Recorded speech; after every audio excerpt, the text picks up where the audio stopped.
भिवानी वासियों के लिए आज का दिन राहत भरा रहा, क्योंकि आज भिवानी के विद्यानगर में 3 कोरोना पॉजिटिव में से एक की रिपोर्ट नेगेटिव आई, जिसके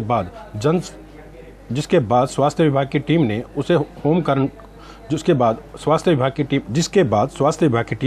उसे होम क्वारंटाइन के लिए उसके घर भेज दिया। जी हाँ, हम आपको बता दें कि पिछली 10 मई को विद्यानगर क्षेत्र में 3 कोरोना पॉजिटिव केस सामने आए थे, जो कि एक जेबीटी टीचर के परिवार से आए थे, जिसमें उसकी बेटा व स्वयं जेबीटी टीचर पॉजिटिव पाया गया था, जिनके सैंपल लेने के बाद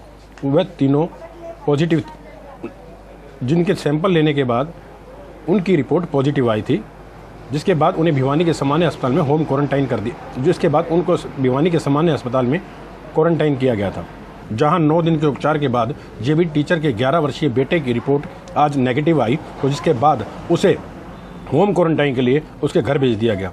हम आपको बता दें कि अभी भी जेबीटी टीचर व उसकी बेटी की रिपोर्ट पॉजिटिव आई है, जिसके चलते उनका उपचार भिवानी के सामान्य अस्पताल में चल रहा है। को 3 पेशेंट्स जो पॉजिटिव आए थे विद्यानगर से, उन्हीं में से एक बच्चा है जिसका नाम तरुण है, उम्र 11 साल।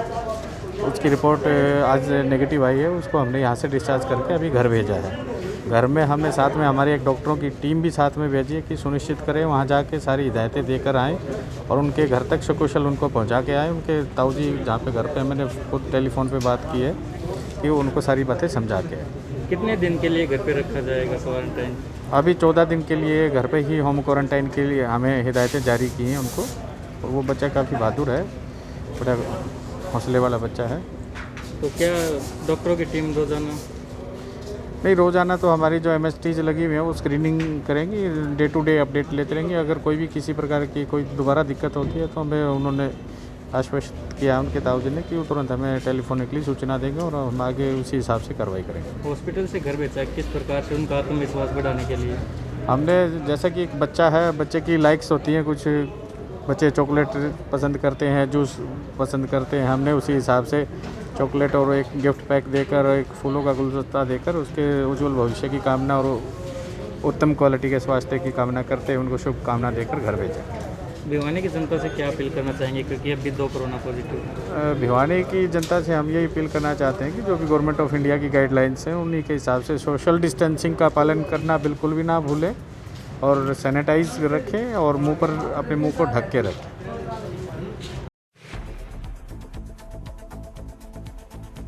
जिला भिवानी के कस्बा तोशाम के गांव किरावड़ में एक युवक ने अपनी मां के प्रेमी जगदीश का सिर फोड़कर उसकी हत्या कर डाली। को बता दें कि गांव किरावड़ में हिसार जिला के संडवा गांव का 34 वर्षीय जगदीश सुख के बेटे को नागवारा गुजर रहा था, जिसके चलते उन्होंने बीती रात जब वह युवक उसकी मां के पास आया तो उसने लठ से उस युवक की पिटाई की, जिसके बाद उसके सिर पर चोट लगने से उसकी मौत हो गई। बहरहाल युवक फरार है तथा पुलिस मामले की जांच में जुटी हुई है। जी हाँ जी। जी आपका क्या नाम है, क्या हादसा हुआ? राजेश नाम है। तो आपके भाई के साथ क्या नाम था, कितनी उम्र थी, क्या काम करते थे? जगदीश 34 साल उसकी उम्र। क्या काम करते थे? व्यापार का दमाशा का। तो आज क्या हादसा हुआ उनके साथ? आज कॉल पीछे मांगने गया था वो, क्राउड पीछे मांगा था 3 लाख रुपये, उनको मार डाले हो। किसने मारा? वो जो पीछे मांगा था उसका उन्ना। क्या नाम उनका? उसका नाम तो हमें तो याद को नहीं बताऊँ, तो सुशील के नाम था तो सही सा। किस चीज़ से मारा? यो के लाठियाँ मारा था, कुकर मारा, फोटो भी हो रही है अच्छी। हाँ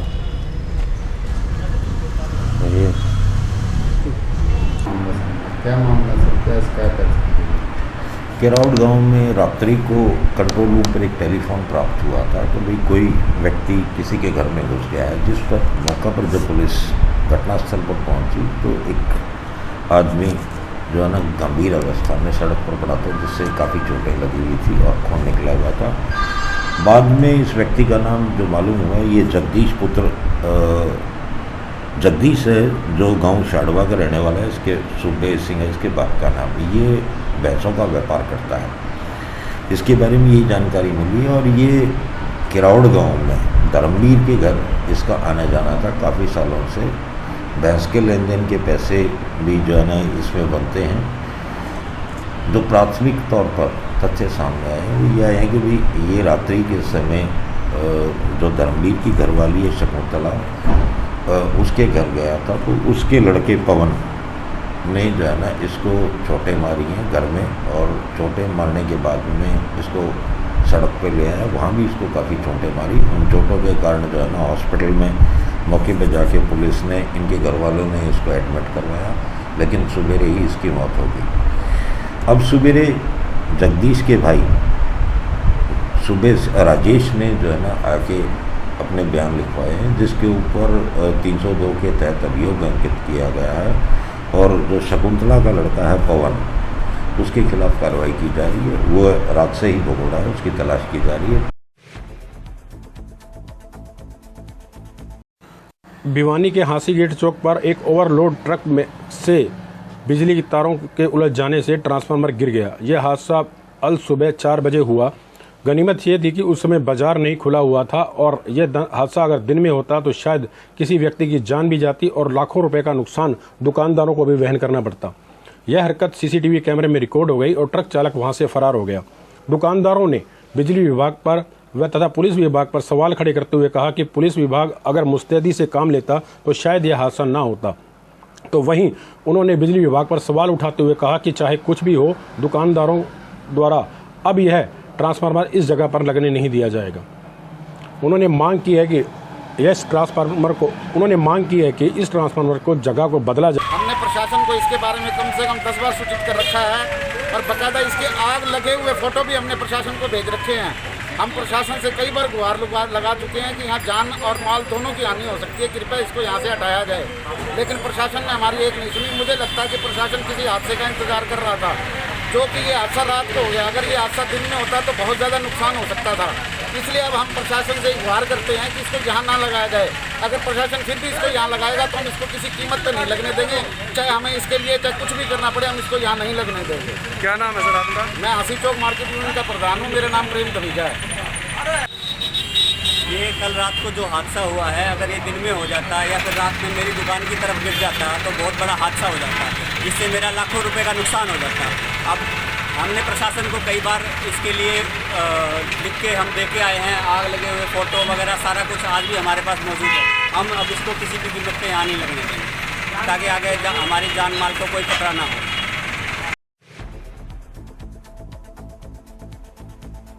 कोविड-19 के चौथे चरण के शुरू हो जाने के बाद सिद्ध पीठ बाबा जहरगिरी आश्रम के पीठाधीश्वर व अंतर्राष्ट्रीय संत अशोक गिरी जी महाराज ने जिला की जनता से मांग की है कि वह प्रदेश सरकार व केंद्र सरकार के द्वारा जारी किए गए दिशा निर्देशों का पालन करें। साथ ही अपने परिवार की रक्षा के लिए जब भी घर में जाएं, अपने आप को स्वच्छ कर जाएं। मन तन को स्वच्छ रखेंगे तो कोरोना जैसी बीमारी से बचा भी जा सकेगा तथा इसे हराने में वह सफल भी होंगे। उन्होंने कहा कि पुरातन काल से हमारे ग्रंथों में लिखा हुआ है कि स्वच्छ तन स्वच्छ मन से ही किसी भी चीज़ पर विजय पाई जा सकती है। कोविड-19 जो महामारी का इस समय पूरा विश्वव्यापी जो संकट चल रहा है, उस संकट को देखते हुए सभी देशों ने और जिस देश की जो राष्ट्र भावनाएं हैं और वहाँ के रहने वाले राष्ट्रवासियों ने, प्रधान सेवकों ने अपने अपने जो थ्योरी जारी की है, उसमें रूप सनातन धर्म की पद्धति रही है कि सर्वे भवन्तु सुखिनः सर्वे सन्तु निरामया सर्वे भद्राणि पश्यन्तु मा कश्चित् भाव हो। और जिस धर्म में चीटी से लेकर हाथी तक की सुरक्षा की व्यवस्था की गई है, तो क्या वो व्यक्ति इतने कमज़ोर होंगे जो रक्षा नहीं कर पाएंगे? तो सुरक्षा करने के लिए उनको जो हमारी पद्धति रही है, वैदिक पद्धति, स्नान, ध्यान, अपने आप को स्वच्छ रखना, हम अपने छोटे छोटे पूजा में भी करते हैं। अपवित्र पवित्र वा सर्वोवस्थांगतो पीवा यह समेत पुनरिकाक्षाम सब है सूची ही, कि इस प्रकार की सूची करें हमें बाहर से और अभ्यंतर से अंदर से। बाहर की सूची हमारी हाथ धोना, मुंह पे मकान रखना या अपना भगवा रंग का कोई भी गहरा रंग का वस्त्र धारण करें मुंह के ऊपर, जिससे बाहर के जो कीटाणु अंदर ना आ सके। आप जब घर से कहीं बाहर से अंदर आएँ तो अपने हाथों को स्वच्छ करें। पुरातन पद्धति में भी रहा कि घरों के बाहर मटके रखे रहते थे, जल की व्यवस्था थी, वो व्यक्ति आए और शौच इत्यादि से निवृत्त रहे, अच्छे से हाथ धोए।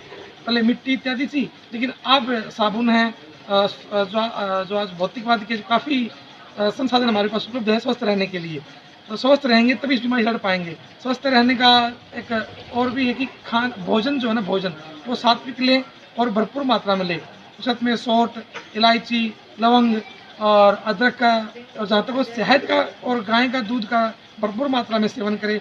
और इस समय जल और जलीय पदार्थ हैं, संतरा है, मौसमी है, तरबूज है, इनका भी सेवन करके आप अपनी इम्यूनिटी पावर को बढ़ा सकते हैं, जिससे आप इस रोग से आसानी से लड़ सकते हैं। जब आप अंदर का डॉक्टर मर जाएगा तो कोई भी रोग आपको आके रोग ग्रहण कर लेगा। तो हमारी इम्यूनिटी पावर, जिसे हम कहते हैं रोग प्रतिरोधक क्षमता, उसको बलवान करना बहुत ज़रूरी है। वो तभी होगी जब हम अपने जो हमारे भोजन में, जो हमारी खाद्य सामग्री में विशाल परंपरा रही है, उस खाद्य सामग्री का हम सेवन करेंगे। अब हरियाणा है या राजस्थान है, कहीं भी वहाँ की गर्मी की ऋतु में अलग अलग तरह की खाद्य सामग्री है, यानी कि इम्यूनिटी पावर बढ़ाने के लिए, रोग प्रतिरोधक बढ़ाने के लिए आप जो अपनी पद्धति है उसका सेवन करें खाने पीने का। कोविड-19 को लेकर चौथे चरण की शुरुआत हो चुकी है और 31 मई तक अब लॉकडाउन रहेगा, जिसके चलते प्रदेश व केंद्र सरकार द्वारा संयुक्त रूप से अपने अपने अधिकार क्षेत्र में नए फैसले लिए गए। फैसले क्या हैं, इस पर पेश है हमारी विशेष रिपोर्ट। हमने इस बारे में जानकारी ली भिवानी के वरिष्ठ पत्रकार अजय मल्होत्रा से, जिन्होंने बताया कि कोविड-19 के दौरान चौथे चरण में लॉकडाउन को ले गए हैं, उसे इस प्रकार से लागू किया जाएगा। तो क्या परिस्वरूप रहेगा? देखो, जो प्रशासन ने फैसला ये लिया है कि सुबह 7 बजे से लेकर शाम 7 बजे तक जितनी भी एसेंशियल चीज़ें हैं, जिसमें ग्रॉसरी आ जाता है, दवाई की दुकानें हैं, सब्जी की दुकानें हैं, ये सभी खुलेंगी सुबह 7 से शाम 7 बजे तक। और जो नॉन एसेंशियल चीज़ें हैं, गैर ज़रूरतमंद चीज़ें जिनको कहते हैं, वे सुबह 9 से 5 तक खुलेंगी दुकानें। और इसके अलावा जो सब्जी मंडी है वो सुबह 5 बजे से लेकर 11 बजे तक खुली रहेगी। और पेट्रोल पंप है और मेडिकल स्टोर हैं, ये भी सुबह 7 से शाम 7 बजे तक रहेंगे। हाँ, मिठाई की दुकानें हैं, जहाँ तक वो मिठाई बना सकते हैं, लेकिन वहाँ खड़े होकर खिला नहीं सकते, लोग पैक करवा के घर ले जा सकते हैं। रेस्टोरेंट्स भी सुबह, और जो ढाबे होटल्स हैं वो भी सुबह 9 से 5 खाना पैक दे सकते हैं, होम डिलीवरी कर सकते हैं, और वे इस तरह से वहाँ बिठा के नहीं खिला सकते किसी को। तो सरकार ने जो ये नियम तय करे हैं लॉकडाउन के, लोगों को इनका पालन करना चाहिए, क्योंकि सरकार का जो उद्देश्य है कि लोग कम से कम समय बाज़ार में निकलें और वे अपना बिना गैर ज़रूरी बातों के ना निकलें। जहाँ तक दफ्तरों की बात है, दफ्तरों में भी आज से दफ्तर पूरे लगेंगे सरकार के भी, और कोई गैर सरकारी भी दफ्तर लगाना चाहता है तो लगा सकता है 9 से 5। इसके अलावा 9 से 5 और 7 से 7 का उद्देश्य ये है कि जो भारत सरकार की गाइडलाइंस हैं होम मिनिस्ट्री की, उसमें उन्होंने कहा है कि शाम को 7 से सुबह 7 तक कर्फ्यू रहेगा। तो इसलिए जो भी कोई एक्टिविटी है वो शाम 7 से सुबह 7 के को छोड़ के सुबह 7 से शाम 7 तक हो सकती है। सर, इसमें जो परिस्वरूप ये कहा था कि भाई hotspot, red zone, orange zone, green zone, buffer zone और कंटेनमेंट जोन। परंतु हरियाणा सरकार ने, और उन्होंने ना राज्य सरकारों पर छोड़ दिया था भी किस प्रकार से जोन बनाने हैं। हरियाणा सरकार ने 2 ही जोन बनाए हैं, एक कंटेनमेंट जोन और दूसरा आपका ऑरेंज जोन, क्योंकि हरियाणा का कोई भी ऐसा हिस्सा नहीं है जिसमें पिछले 14 दिन के अंदर कोई केस ना आया हो। तो इसलिए बाकी सारे हरियाणा को ऑरेंज जोन कर दिया। और कंटेनमेंट जोन का मतलब है कि किसी भी शहर के अंदर एक पर्टिकुलर एरिया उसको सील कर दिया जाएगा, वो कंटेनमेंट जोन कहलाएगा। सर, ये जो लॉकडाउन के दौरान काफ़ी लोग बिना मास्क के घर से बाहर निकलते हैं, सैनिटाइजर भी यूज़ नहीं करते, तो उसके लिए कहाँ तक घातक हो सकता है और किस प्रकार करना चाहिए? बहुत गलत है। देखो, ये तो आर्थिक मजबूरी है हमारे देश की कि हमें खोलना पड़ रहा है, नहीं तो विश्व का कोई भी ऐसा देश नहीं है जहाँ केस बढ़ रहे हों और लॉकडाउन खुल रहा हो। हमारा एक अकेला ऐसा देश है जहाँ केसेस तो बढ़ रहे हैं परंतु मजबूरीवश हमें लॉकडाउन खोलना पड़ रहा है। Even America, England, Spain, France, सभी में अब केस नीचे आ रहे हैं। अब हमारी मजबूरी है, क्योंकि आर्थिक गतिविधियाँ, क्योंकि हम एक गरीब देश है हमारा, यहाँ आर्थिक गतिविधियाँ खत्म हो जाएंगी तो मुश्किल हो जाएगा। ऐसे में लोगों को भी बनता है कि वो सपोर्ट करें और वो मास्क वगैरह जो भारत सरकार की गाइडलाइन है उसके मास्क पहने और सैनिटाइजर का इस्तेमाल करें। दुकानदार भी अपनी दुकान पे 5 से ज़्यादा लोगों को इकट्ठा ना होने दें और भीड़ ना इकट्ठी होने दें। और लोगों को भी चाहिए कि गैर जरूरी काम के लिए बाज़ारों में ना निकलें। और पार्कों का जैसे मनाही है सरकार की ओर से, तो पार्कों के अंदर भीड़ ना करें। किसी ने शाम को सैर करनी है अपने घर में कर लें, छोटी गली में कहीं खुले में कर लें, परंतु घर के अंदर रहें वो लोग और पार्कों के अंदर ना जाए। सर कहीं ना कहीं लोग भी जो अवेयर नहीं है, जो दुकानों पे भीड़ लगा देते हैं दुकानदार के मना करने के बावजूद, तो कहीं ना कहीं लोगों को जरूरत नहीं है इस चीज़ की अवेयरनेस के लिए। नहीं, अवेयरनेस की क्या सख्ती भी करनी चाहिए। पर देखो कानून हमेशा लागू किया जाता है, ये नहीं कि आपने सिर्फ एडवाइजरी जारी कर दी। एडवाइजरी जारी करके कई मूर्ख लोग होते हैं जो नहीं समझते इन बातों को, उन पर सख्ती से इसे लागू करवाना चाहिए। मैं चाहता हूँ प्रशासन के लिए आप सभी दर्शकों का धन्यवाद। आप सबसे अनुरोध, हमारे न्यूज़ चैनल को सब्सक्राइब करें, लाइक करें और शेयर करें और कमेंट में हमारे को लिख जरूर भेजें। अगर आपके आसपास में है कोई खबर, कोई घटनाक्रम, तो हमें बताएं, हम आपकी खबर को उठाएंगे प्रमुखता से।